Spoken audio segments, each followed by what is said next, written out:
Assalamualaikum warahmatullahi wabarakatuh. Saya Nadia Rahayu dari Prodi Ilmu Komunikasi dengan NIM 121124120010.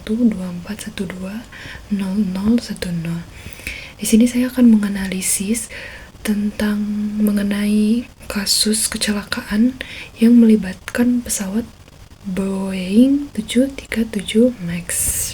Kegagalan komunikasi internal Boeing berkontribusi signifikan pada krisis 737 MAX karena yang pertama, tekanan pada produksi dan pengabaian keselamatan. Jadi karyawan itu berada di bawah tekanan untuk memenuhi target produksi yang ketat sehingga keselamatan diabaikan. Komunikasi vertikal dari bawahan ke manajemen tampaknya itu tidak efektif sehingga kekhawatiran tentang keselamatan tidak sampai ke tingkat pengambilan keputusan. Kegagalan ini menunjukkan kurangnya mekanisme yang memungkinkan karyawan untuk menyampaikan kekhawatiran tanpa takut dan pembalasan. Kedua, tidak adanya komunikasi yang jelas tentang masalah teknis yang ditemukan selama pengembangan 737 MAX. Beberapa masalah teknis seperti kerusakan sistem dan tidak dikomunikasikannya secara efektif di dalam organisasi. Ketiga, fokus utama pada keuntungan menyebabkan pengabaian nilai-nilai penting seperti keselamatan dan kualitas. Manajemen lebih mengutamakan penyelesaian proyek tepat waktu daripada memastikan standar keselamatan terpenuhi. Kemudian ada langkah perbaikan komunikasi internal yang dapat dilakukan adalah dengan menciptakan budaya transparansi dan kepercayaan. Boeing perlu membangun lingkungan di mana karyawan merasa aman untuk berbicara tentang masalah teknis atau etika tanpa takut akan konsekuensi. Ini dapat dicapai dengan penerapan program perlindungan pelapor. Kedua, memperkuat komunikasi vertikal dan horizontal. Meningkatkan komunikasi antara divisi dan tingkat manajemen melalui pertemuan rutin, saluran umpan balik, dan pelaporan langsung. Manajemen harus aktif mendengarkan masukan dari lini depan seperti insinyur dan teknisi. Ketiga, pelatihan keselamatan dan komunikasi. Semua karyawan, termasuk manajemen, itu harus dilatih untuk memahami pentingnya keselamatan.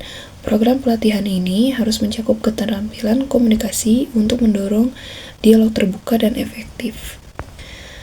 Keempat, sistem perlu diubah agar tidak hanya berfokus kepada efisiensi dan keuntungan, tetapi juga pada keselamatan, kualitas, dan pengambilan keputusan yang etis. Manajemen harus secara aktif menunjukkan komitmen terhadap keselamatan melalui tindakan nyata, seperti menunda peluncuran produk jika ada potensi risiko.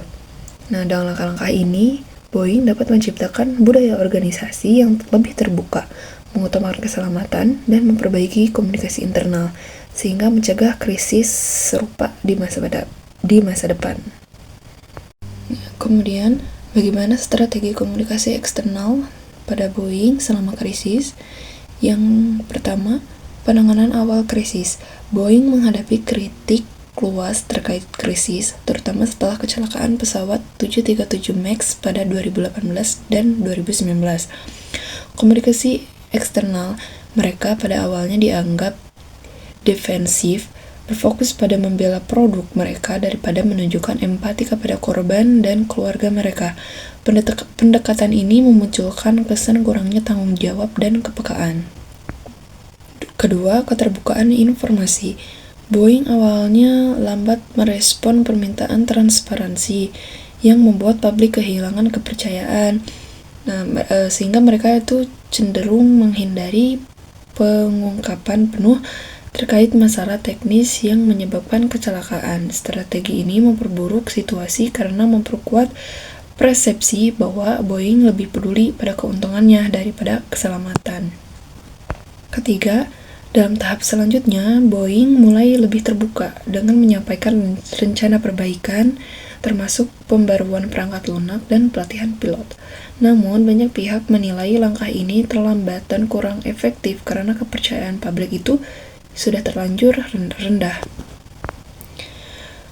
Keempat, Boeing menghadapi kritik karena mengandalkan siaran pers dan menghindari keterlibatan langsung dengan media.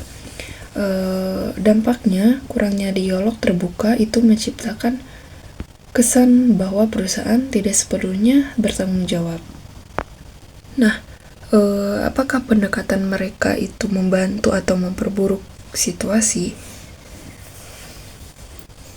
Pendekatan awal Boeing memperburuk situasi.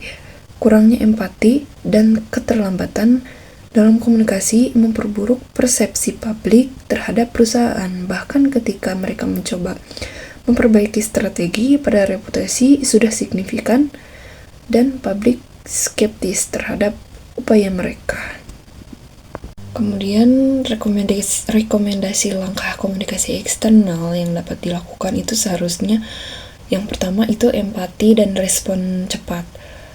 Prioritaskan pertanyaan yang menyoroti empati terhadap korban dan keluarga mereka. Segera akui tanggung jawab moral meskipun investigasi teknis itu belum selesai. Kedua, melakukan transparansi. Jadi mengungkapkan informasi lengkap tentang penyebab krisis dan langkah yang diambil untuk mencegah insiden serupa, terbuka terhadap eksternal dan hasilnya dibagikan kepada publik. Ketiga, pemimpin harus menjadi wajah perusahaan dalam komunikasi eksternal, menyampaikan pesan melalui konferensi pers atau wawancara atau pertemuan publik. Lalu adakan sesi dialog terbuka dengan keluarga korban, komunitas penerbangan, dan pihak lain yang terdampak. Bangun kepercayaan melalui tanggung jawab sosial yang terfokus pada keselamatan penerbangan. Implementasi langkah-langkah ini dapat membantu Boeing memperbaiki citra mereka, merebut kembali kepercayaan publik, dan membangun reputasi yang lebih kuat dalam jangka panjang. Dalam teori komunikasi organisasi, seorang pemimpin memainkan peran dalam membangun kepercayaan dan mengatasi konflik, terutama selama masa krisis. Berikut adalah beberapa bagaimana seorang pemimpin dapat memanfaatkan komunikasi secara strategis.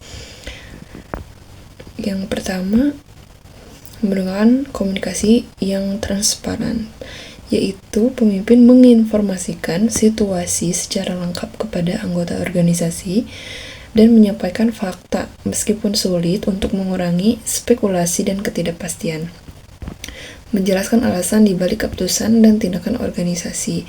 Contohnya, misalkan dalam krisis, seorang pemimpin dapat menyampaikan laporan mingguan tentang langkah-langkah yang diambil dan tantangan yang dihadapi. Kedua, menunjukkan kepekaan. Mendengarkan secara aktif keluhan dan kekhawatiran anggotanya, menggunakan bahasa yang menunjukkan empati. Misalnya, saya mengerti bahwa ini adalah masa yang sulit bagi kita semua. Contoh praktiknya itu kayak mengadakan pertemuan terbuka atau sesi tanya jawab untuk mendengarkan langsung kekhawatiran karyawan. Kemudian, memperkuat komunikasi dua arah. Sistem komunikasi yang baik memerlukan umpan balik dari semua level organisasi. Pemimpin harus mendorong dialog dan memastikan karyawan merasa didengar, membuka jalur komunikasi seperti kotak saran atau forum diskusi untuk mengurangi hambatan komunikasi. Contoh praktiknya, seperti setelah mengumumkan kebijakan krisis, pemimpin dapat meminta umpan balik langsung melalui survei atau diskusi kelompok. Kemudian menyampaikan visi dan fokus pada solusi. Pemimpin harus menginspirasi dan memberikan arah yang jelas untuk mengatasi krisis. Menyampaikan visi masa depan yang optimis dan realistis, fokus pada solusi dan langkah konkret daripada menyalahkan pihak lain.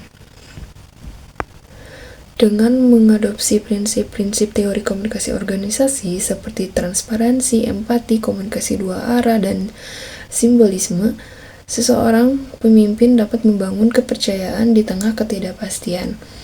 Melalui komunikasi yang strategis dan tindakan yang konsisten, pemimpin juga mampu meredakan konflik, memperkuat solidaritas organisasi, dan memandu organisasi keluar dari krisis. Sebagai konsultan komunikasi untuk Boeing, saya akan menyarankan strategi komunikasi organisasi yang terintegrasi, empati, dan transparan untuk memulihkan kepercayaan publik, regulator, dan mitra bisnis.